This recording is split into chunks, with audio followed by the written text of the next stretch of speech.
Hello दोस्तों, आप सबका बहुत बहुत स्वागत है। दोस्तों, हमारी ऑर्गेनिक केमिस्ट्री चल रही है ना, जिसमें हमने काफी सारे टॉपिक कर लिए है ना। तो मुझे कमेंट बॉक्स में कमेंट करके जल्दी जल्दी बताइएगा कि आपको कैसा लग रहा है, पढ़ने में अच्छा लग रहा है, मजा आ रहा है, और आप किस प्रकार से और सुधार करवाना चाहते हैं, किस प्रकार से और आपकी डिमांड है, आपको किस प्रकार से मटेरियल और चाहिए है ना। तो इन सबको मुझे बताएं, है ना। तो आपकी जो रिक्वायरमेंट रहेंगी मैं उनको भी पूरी करने की कोशिश करूंगा, है ना। तो दोस्तों, आज की वीडियो में हम पढ़ेंगे, दो टॉपिक पढ़ेंगे। जो है हमारा पहला टॉपिक है हमारा डीडीटी। अब ये डीडीटी क्या होता है, इस डीडीटी को कैसे बनाया जाता है ना। अब इसके उपयोग क्या है, इसके गुण क्या है, ये सब पढ़ेंगे। इसके बाद हमारा एक दूसरा टॉपिक है बीएचसी, बेंजीन हेक्सा क्लोराइड, इसको कंप्लीट करेंगे, है ना। इसमें भी हम ये समझेंगे कि इसके गुण क्या है, इसके बनाने की विधि क्या है, इसके उपयोग क्या है ना। तो आज की वीडियो में बस हम इतना ही कंप्लीट करेंगे और कोशिश करेंगे कि इस यूनिट को हम खत्म कर सकें। और अगर ये नहीं हो पा रही है तो एक वीडियो और आएगी और ये यूनिट खत्म हो जाएगी और फिर हम अगली मतलब यूनिट स्टार्ट करेंगे, है ना। चलो तो दोस्तों स्टार्ट करते हैं। तो डीडीटी की बात कर लेते हैं कि डीडीटी होता क्या है ना। तो दोस्तों जो डीडीटी होता है इसका पूरा फॉर्म है dichloro, D for dichloro, S D for diphenyl और T for trichloroethane, है ना। तो dichloro diphenyl trichloroethane, ये डीडीटी का फुल फॉर्म है।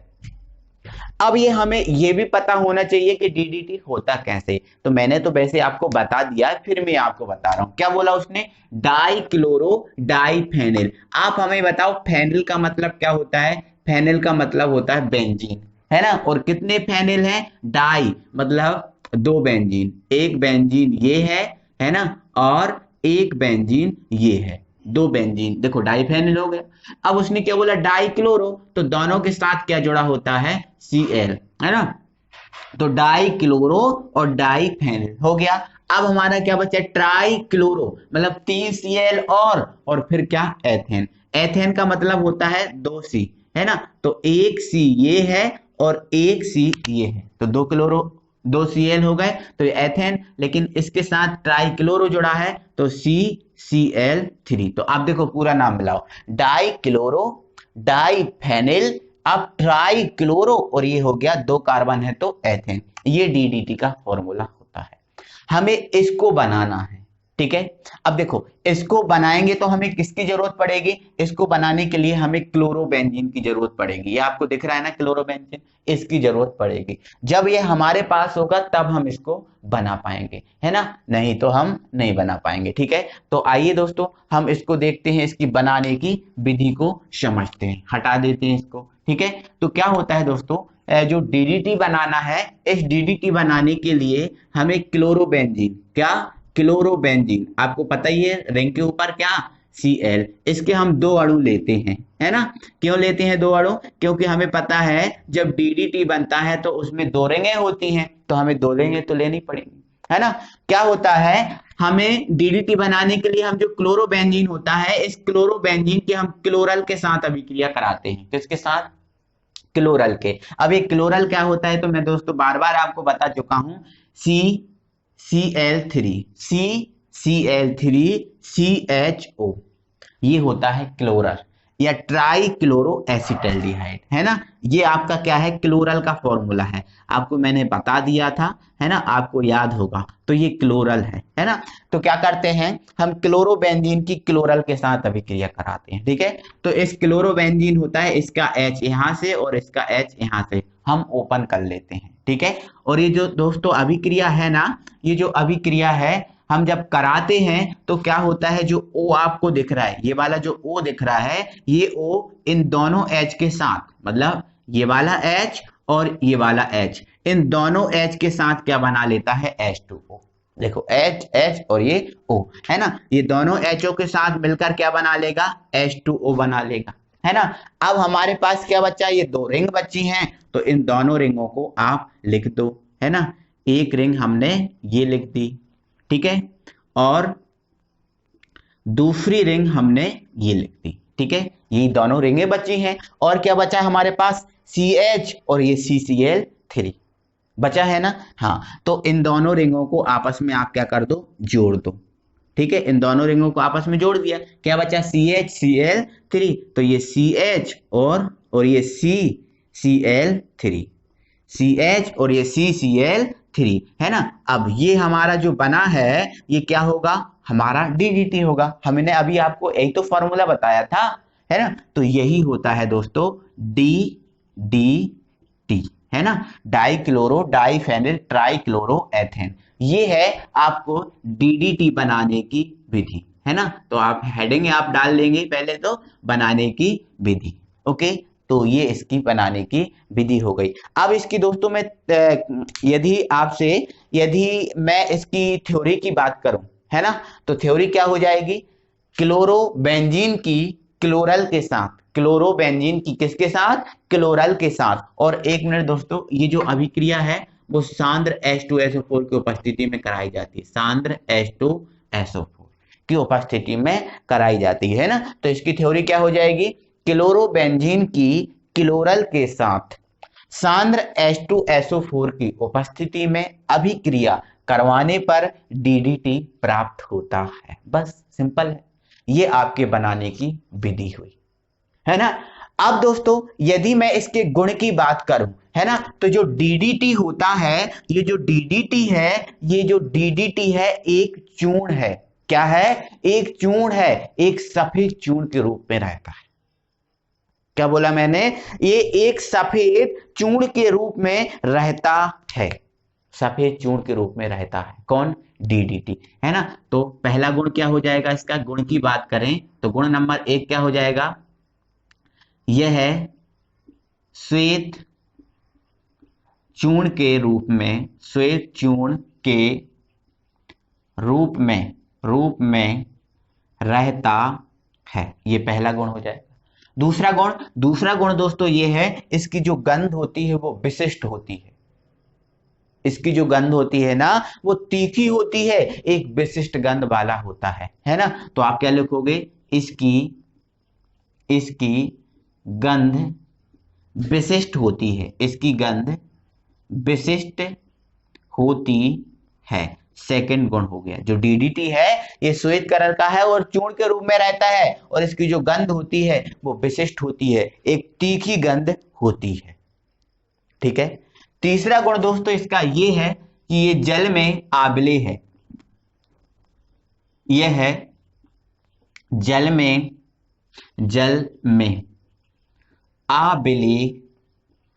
आबिले होता है। मतलब जो DDT होता है दोस्तों वो जल में घुलता नहीं है, जल में घुलता नहीं है। अब जल में नहीं घुलता तो वो कैसा रहेगा, आबिले रहेगा। तो ये जल में कैसा है, आबिले। अब जल में तो आबिले है, तो बिले किस में है, तो बिले है कार्बनिक विलायकों में, जैसे एल्कोहल हुआ, ईथर हुआ, है ना, इनमें बिले है। तो ठीक है, इसमें क्या लिख देंगे, यह है एल्कोहल व ईथर में बिले है। एल्कोहल व ईथर में क्या है, बिले। इतना आप याद रखना, यह श्वेत चूर्ण के रूप में होता है, इसकी गंध विशिष्ट होती है, यह जल में आबिले होता है, और आबिले जल में नहीं घुलता, लेकिन एल्कोहल व ईथर में घुल जाता है। तो एल्कोहल व ईथर में क्या है, ये बिले है। ठीक है, ये हुए इसके गुण। अब हम आपको बताते हैं इसके उपयोग। दोस्तों यह इसके उपयोग हैं, जिसमें से पहला उपयोग है, इसका उपयोग कीड़े मकोड़ों को मारने में किया जाता है। बिल्कुल दोस्तों, जो DDT है एक कीटनाशक ही है, कीटों को मारने के लिए हम ये इसका यूज करते हैं, है ना। तो इसका उपयोग कीड़े मकोड़ों को मारने में किया जाता है ना। इसका उपयोग मच्छरों को मारने में, जो मच्छर होते हैं मच्छरों को मारने में भी, तो ये तो सबसे ज्यादा पावरफुल है, समझ लो।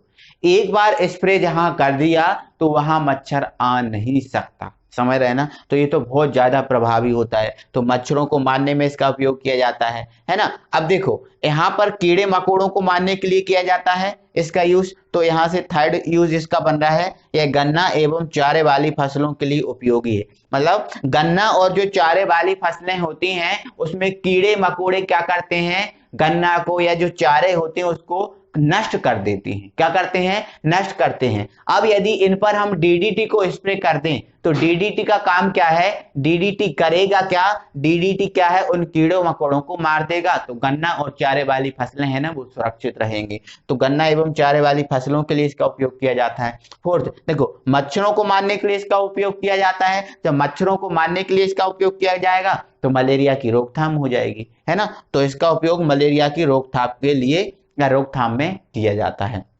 तो ये दोस्तों हुए इसके उपयोग, ये गुण, ये बनाने की विधि, ये पूरा सब हो गया है। आई होप कि आपको पूरा समझ में आ गया है। तो दोस्तों प्लीज वीडियो को लाइक जरूर कर दीजिए, है ना। और अभी तक आपने हमारे चैनल को नहीं सब्सक्राइब किया है तो प्लीज चैनल को सब्सक्राइब कर लें और बेल आइकन को ऑन कर लें, ठीक है। अब हम देखते हैं BHC। तो ये है BHC। इस BHC का फुल फॉर्म होता है दोस्तों benzene hexa chloride. B for benzene, H for hexa और C फॉर क्लोराइड। तो बेंजीन हेक्सा क्लोराइड। इसको दूसरा हम बोलते हैं 666 666। क्यों बोलते हैं? क्योंकि दोस्तों इसका जो सूत्र होता है वो होता है C6H6Cl6।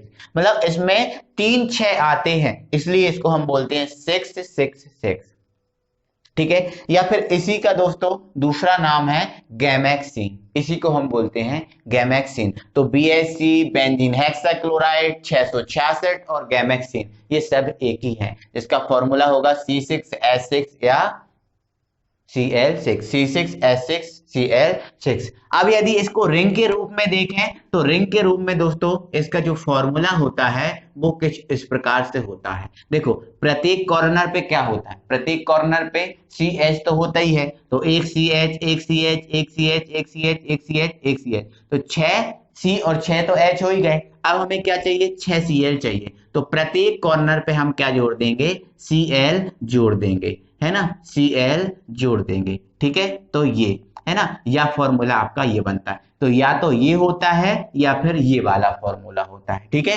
तो 6 कार्बन 6 हाइड्रोजन तो है ही, क्योंकि प्रत्येक कार्बन पे एक हाइड्रोजन और एक कार्बन होता है, और 6 Cl जोड़ दिए तो 6 कार्बन 6 हाइड्रोजन और 6 Cl। समझ रहे हैं ना, ये सब हो गया। तो ये फॉर्मूला या फिर ये फॉर्मूला, इसी को हमें बनाना है। तो आइए हम दोस्तों बनाते हैं। तो दोस्तों ये बनाना है ना बहुत सिंपल है। BHC को बनाना है बहुत सिंपल, आपको कुछ नहीं करना है। जो बेंजीन है, क्या है? बेंजीन C6H6, यही होता है ना बेंजीन। इस बेंजीन की आपको क्लोरीन के साथ अभिक्रिया कराना है। किसके साथ अभिक्रिया कराना है? क्लोरीन के साथ, और सूर्य प्रकाश की उपस्थिति में। सूर्य प्रकाश की उपस्थिति में, ठीक है। तो जब आप बेंजीन की क्लोरीन के साथ सूर्य के प्रकाश की उपस्थिति में अभिक्रिया कराओगे तो इसके आप 3 अणु ले लोगे। कितने अणु ले लोगे? 3 अणु। जब 3 अणु ले लोगे तो जो क्लोरीन है वो कितने हो जाएंगे? 6 हो जाएंगे। कितने हो जाएंगे? 6। और जो 6 क्लोरीन होंगे, ये 6 क्लोरीन यहां पर जाकर जुड़ जाएंगे। जब यहां पर जाके जुड़ेंगे तो C6H6 तो पहले से ही है, अब 6 क्लोरीन और जुड़ जाएंगे तो Cl6 हो जाएगा। तो ये आपका बन जाएगा BHC। बहुत सिंपल है। तो ये जो BHC है ये इस प्रकार से हम बना सकते हैं, बेंजीन की क्लोरीन के साथ अभिक्रिया करा के सूर्य के प्रकाश की उपस्थिति में, ठीक है। अब आपको यदि रिंग के द्वारा बनाना है तो आपको क्या करना पड़ेगा? रिंग लेना पड़ेगा, है ना, रिंग लेना पड़ेगा। अब हमने आपको दोस्तों एक चीज बता के रखी, अब भी हमने आपको बता के रखी, ये जो रिंग है ना। अब इस रिंग में हमने बताया रखा प्रत्येक कॉर्नर पे एक कार्बन होता है और एक क्या होता है? हाइड्रोजन, ठीक है। तो आपको क्या बनाना है? BHC बनाना है। तो इसकी आप किससे अभिक्रिया करा दोगे? क्लोरीन से, Cl2 से। तो ये जो अभिक्रिया होगी सूर्य के प्रकाश की उपस्थिति में ही होगी, है ना, सूर्य प्रकाश, ठीक है, की उपस्थिति में। तो अभिक्रिया कराओगे तो हम कितने अणु लेंगे? इसके 3 अणु लेंगे, है ना। तो जब 3 अणु लेंगे तो ये 3 ही अणु तो कितने क्लोरीन हो जाएंगे? 6। अब ये जो 6 क्लोरीन है ये पूरे के पूरे जाके कहां जुड़ जाएंगे? इस बेंजीन पे जुड़ जाएंगे, है ना। जब इस बेंजीन पर जुड़ेंगे तो किस टाइप की संरचना बनेगी? तो इस टाइप की संरचना बन जाएगी। देखो एक Cl इधर, एक Cl इधर, एक Cl इधर, एक Cl इधर, एक Cl इधर और एक Cl इधर। कुछ इस प्रकार की संरचना बन जाएगी जो होगा हमारा BSC। किंतु अब दोस्तों आप हमें इतना बताओ कि ये जो जीरो है बेंजीन में बीच में जीरो क्यों लगाते हैं? बैलेंस के लिए। किसके लिए लगाते हैं? बैलेंसी के लिए। लेकिन दोस्तों जब प्रत्येक कॉर्नर पे Cl जुड़ जाएगा तो इसकी जो बैलेंसी है वो पूरी होगी, बैलेंसी हो जाएगी पूरी। फिर ये जो आपका जो बीच में जीरो है वो नहीं लगेगा।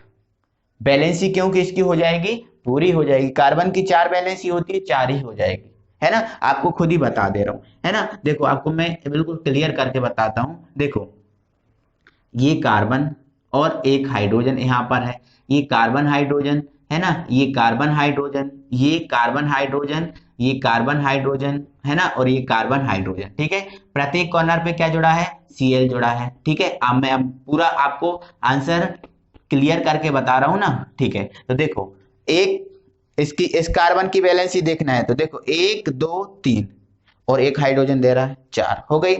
इसकी देखो 1 2 3 एक हाइड्रोजन दे रहा है 4, 1 2 3 एक हाइड्रोजन दे रहा है 4। तो प्रत्येक की बैलेंसी जब पूरी हो जाएगी तो इसका जो बीच में जीरो होता है उसको लगाने का मतलब नहीं है, क्योंकि ये जीरो तो क्या करता है? बैलेंस करता है। ठीक है, तो इसको हम हटा देंगे, है ना। तो समझ गए हो ना। तो इस प्रकार से दोस्तों हम BSC को बना सकते हैं बेंजीन की क्लोरीन के साथ सूर्य के प्रकाश की उपस्थिति में अभिक्रिया करा के। ठीक है, तो इसकी थ्योरी क्या हो जाएगी?